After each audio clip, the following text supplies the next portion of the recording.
Hello વિદ્યાર્થી મિત્રો, સ્વાગત છે આપ સર્વ વિદ્યાર્થી મિત્રોનું આપ સર્વની એક જ માત્ર યુટ્યુબ ચેનલ આરએફની મોજ એફઆરની મોજ યુટ્યુબ ચેનલ પર પહેલા પધાર્યા હોય તો એક વિનંતી, ચેનલને સબસ્ક્રાઈબ કરો કે ના કરો તમારી મરજી, પરંતુ વિડીયો પૂરેપૂરો જોઈ લેજો. ઓકે મિત્રો, એક જ વિનંતી છે તો વિનંતી મારી માણજો. તો આજે આપણે શું કરવાના છીએ? આજે આપણે ધોરણ 7 સામાજિક વિજ્ઞાન પાઠ નંબર 14 સંસાધનો જતન અને સંરક્ષણ સંપૂર્ણ સ્વાધ્યાયનું સોલ્યુશન કરવાના છીએ.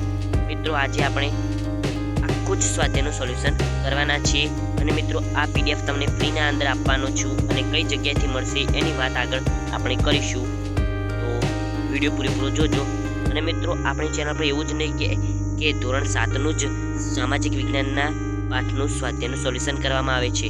મિત્રો, ધોરણ 7ની સામાજિક વિજ્ઞાનની આખી ચોપડીનું સ્વાધ્યાયનું સોલ્યુશન આપણી ચેનલ પર કરીને મૂકેલું છે, તમે જોઈ શકો છો. આના પછી આગળ વાત કરીએ તો ધોરણ 6, 7, 8 અને 9 આ ચારેય ધોરણના જે સ્વાધ્યાય સોલ્યુશન છે સામાજિક વિજ્ઞાનની ચોપડીના આખી ચોપડીના સ્વાધ્યાય સોલ્યુશન આપણે કરીને મૂક્યા છીએ. તો લેટ સ્ટાર્ટ. આજે આપણે જોઈએ પહેલો પ્રશ્ન, પાઠ નંબર 14 સંસાધનોનું જતન અને સંરક્ષણ, ધોરણ 7 સામાજિક વિજ્ઞાન. એના અંદર પહેલો પ્રશ્ન જોઈએ. નીચે આપેલ પ્રશ્નના ઉત્તર માટે આપેલા વિકલ્પોમાંથી સાચો વિકલ્પ શોધી લખો. એના અંદર છે પહેલું, સંસાધનોને મુખ્ય કેટલા જૂથોમાં વહેંચવામાં આવે છે? 2 જૂથોની અંદર વહેંચવામાં આવે છે. આગળ જોઈએ તો મિત્રો આગળ આપણો પ્રશ્ન, નીચેનામાંથી કયા સિંચાઈના માધ્યમો છે? જવાબ આવશે તમામ, કૂવો, નહેર, તળાવ અને ડી તમામ લખેલું છે, તો આપણો જવાબ આવશે ડી તમામ. આગળ પ્રશ્ન નંબર 3, ભારતમાં સૌથી વધુ જંગલો ક્યાં જોવા મળે છે?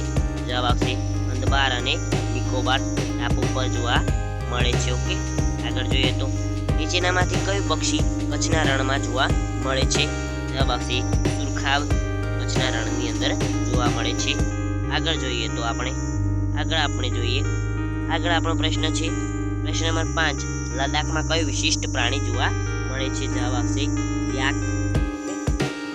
તો આગળ આપણો પ્રશ્ન નંબર 2 છે, એક વાક્યમાં ઉત્તર લખો અથવા તો આપો.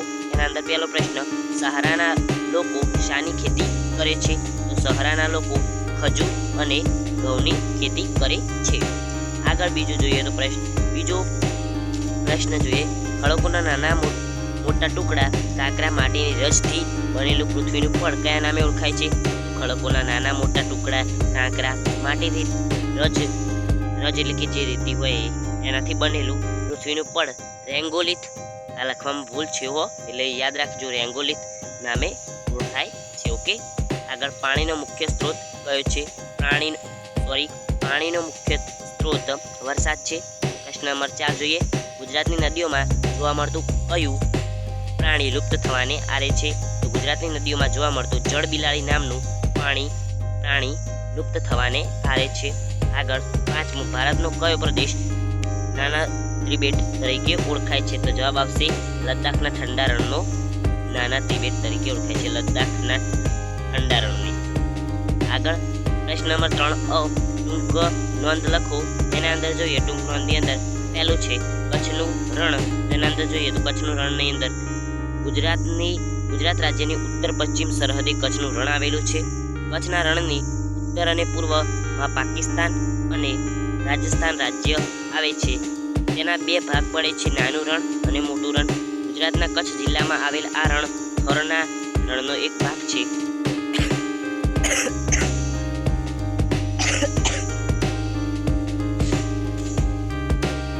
અહીં સફેદ રણ પણ આવેલું છે.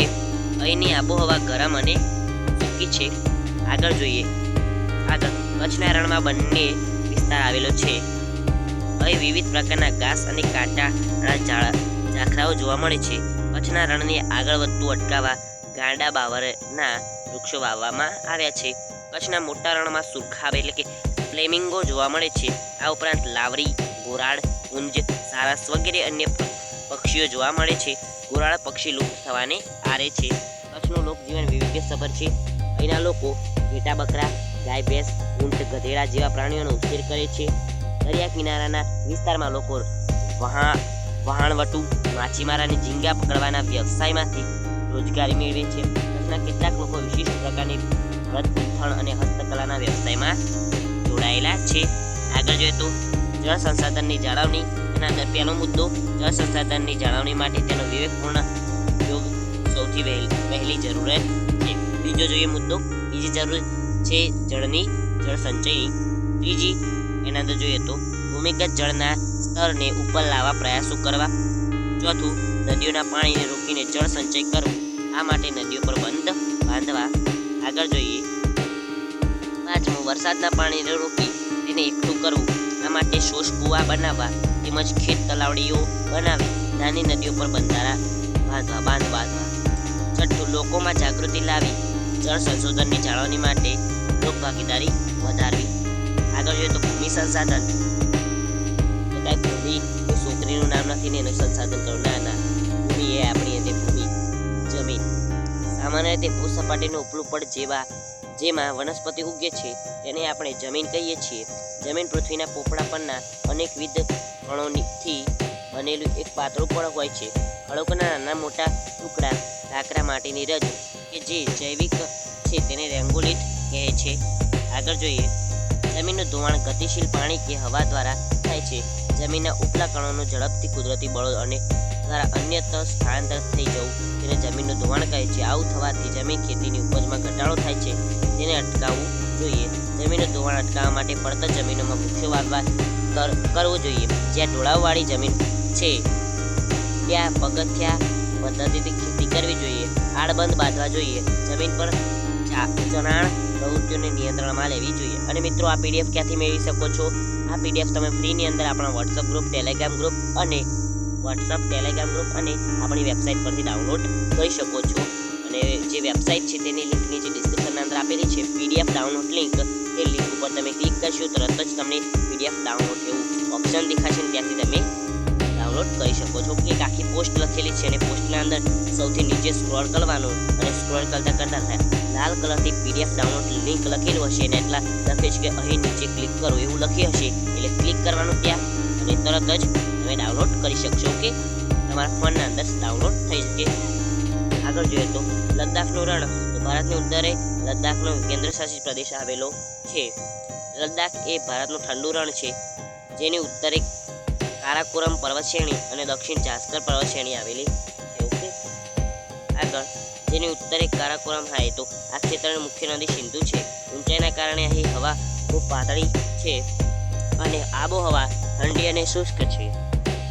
આગળ જોઈએ તો અહીં ઉનાળામાં દિવસનું તાપમાન 0 સેલ્સિયસથી ઉપર અને રાત્રે તાપમાન -30 સેલ્સિયસથી પણ નીચે ઉતરી શકે છે. અહીં વરસાદનું પ્રમાણ ખૂબ જ ઓછું રહે છે. આગળ જોઈ લઈએ. આગળ છે વન્યજીવ સંરક્ષણ. સદીઓથી વન્યજીવોના સંરક્ષણ માટે કાયદા થતા આવ્યા છે. સમ્રાટ અશોકે વન્યજીવના રક્ષણ માટે કાયદા કરાવ્યાની નોંધ ઇતિહાસમાં મળે છે. આજે પણ તે માટે કાયદા છે. વન્યજીવો પર થતા અત્યાચાર અને શિકાર પ્રવૃત્તિને અટકાવવા કડક અમલ કરાવવો. જંગલના વન્યજીવોની ગણતરી સમયાંતરે કરવી જોઈએ. જંગલ વન્યજીવોને કુદરતી સંરક્ષણ પૂરું પાડે છે, તેથી જંગલોનો વિનાશ થતો અટકીએ. આગળ જોઈએ લોકોને વન્યજીવોનું મહત્વ સમજાવી વન્યજીવ સંરક્ષણની સમજ આપવી જોઈએ. જંગલમાં લાગતી આગને ડામવા ઝડપથી પ્રયત્નો કરવા. વન્યજીવોને તબીબી સારવાર મળે તેવા પ્રયત્નો કરવા. વન્યજીવો માટે સુરક્ષિત ક્ષેત્રોનો વિકાસ કરવો જોઈએ. પ્રચાર પ્રસાર માધ્યમો દ્વારા જાગૃતિ લાવવી જોઈએ.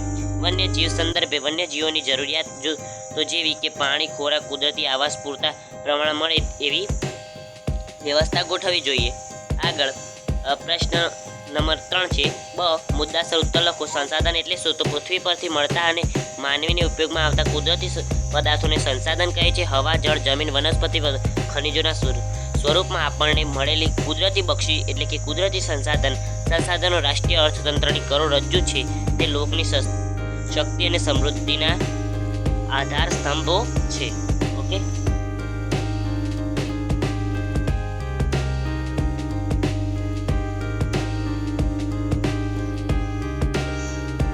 આગળ આગળ જોઈએ સંસાધનોને સામાન્યતઃ બે જૂથોમાં વહેંચવામાં આવે છે કુદરતી અને માનવ સર્જિત ભૂમિ જળ ખનિજો અને જંગલોને કુદરતી સંસાધનોમાં સમાવેશ છે માનવીય સર્જેલા ઔદ્યોગિક એકમો સ્મારકો ચિત્રકળા અને સામાજિક સંસ્થાઓ વગેરે માનવ સર્જિત સંસાધનો છે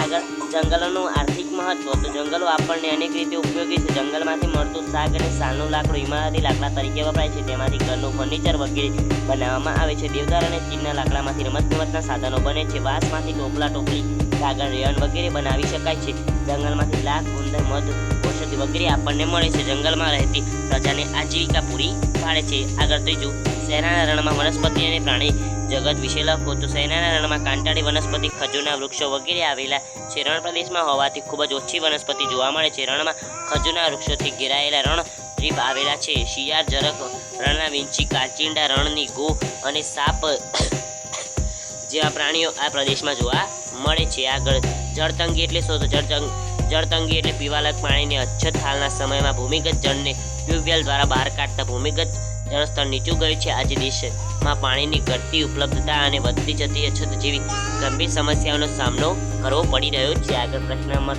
5 જમીન ધોવાણ અટકાવવાના ઉપાયો કયા કયા છે જમીન ધોવાણ અટકાવવાના ઉપાયો નીચે મુજબ છે પડતર જમીનોમાં વૃક્ષોનું વાવેતર કરવું જ્યાં ઢોળાવવાળી જમીન છે ત્યાં પગથિયા પદ્ધતિથી ખેતી કરવી જોઈએ આડબંધ બાંધવા જોઈએ જમીન પર ચરાણ પ્રવૃત્તિઓનું નિયંત્રણ કરવું જોઈએ આગળ જતો મિત્રો પ્રશ્ન નંબર 4 છે ભારતના નકશામાં નીચેના સ્થળો દર્શાવતો લદ્દાખ કચ્છનું રણ નર્મદા નદી સાબરમતી નદી અને અંદમાન અને નિકોબાર મિત્રો આ તમારે જાતે પ્રયત્ન કરવાનો છે તો આની સાથે વિડીયો પૂરો કરીશું આવજો tata good bye take care love you all